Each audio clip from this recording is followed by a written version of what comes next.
క్రీస్తునందు ప్రియమైన దేవుని బిడ్డలారా, నేటి పరిశుద్ధ దినపు దేవుని సందేశం మత్తయి సువార్త 8వ అధ్యాయము 14 నుంచి 17 వచనములు. తరువాత యేసు పేతురు ఇంటిలో ప్రవేశించి జ్వరముతో పడి ఉన్న అతని అత్తను చూచి ఆమె చెయ్యి ముట్టగా జ్వరం ఆమెను విడిచెను. అంతటా ఆమె లేచి ఆయనకు ఉపచారం చేయసాగెను.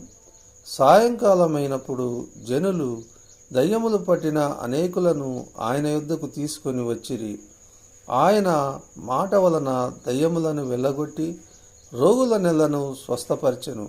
అందువలన ఆయనే మన బలహీనతలను వహించుకొని మన రోగములను భరించెనని ప్రవక్త అయిన యెషయా ద్వారా చెప్పబడినది నెరవేరెను. దేవుడి మాటలను మన వినికిడిలో దీవించునుగాక. ప్రార్థించుకుందాం. ప్రియ యేసుక్రీస్తు ప్రభువా, చదవనటువంటి వాక్య భాగమునందు ఆత్మీయ సత్యాలను మేము గ్రహించులాగున మీ కృప చూపండి. మమ్మల్ని దీవించి పంపవలనని యేసుక్రీస్తు వారి దివ్యనామముననే ప్రార్థించి వేడుకొంచున్నాము తండ్రి. ఆమెన్.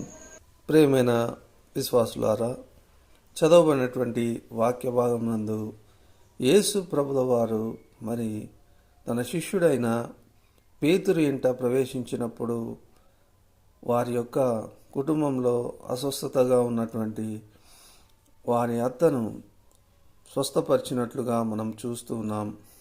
అదే కాకుండా ఆయన అనేకులను ఆ సమయమందు స్వస్థపరిచినట్లుగా వాక్యంలో మనం చూస్తూ ఉన్నాం.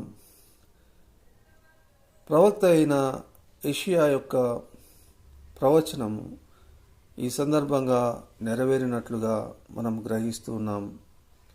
ఆయన స్వస్థపరచున్నది మనను ఈ యొక్క శ్రమ నుండి విడిపించుటయే కాకుండా ఆయన దేవుని యొద్ద నుండి వచ్చి ఉన్నాడని, ఆయన జీవాధిపతి అయి ఉన్నాడని, ఆయనను విశ్వసించుట వలన మరి నిత్య జీవంలో ప్రవేశించగలరని సాదృశ్యముగా ఆయన ఈ కార్యములు చేస్తున్నట్టుగా చాలామంది గ్రహించుకొని ఉండలేదు.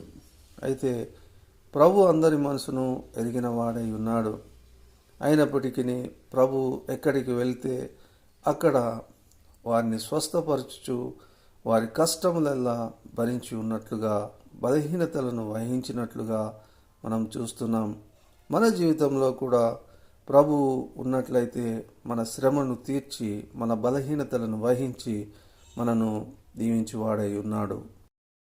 ప్రభువు మన అందరికీ జయ జీవితమును అనుగ్రహించి తన రాజ్యముతో వచ్చినప్పుడు మనలను జ్ఞాపకం చేసుకొనుగాక.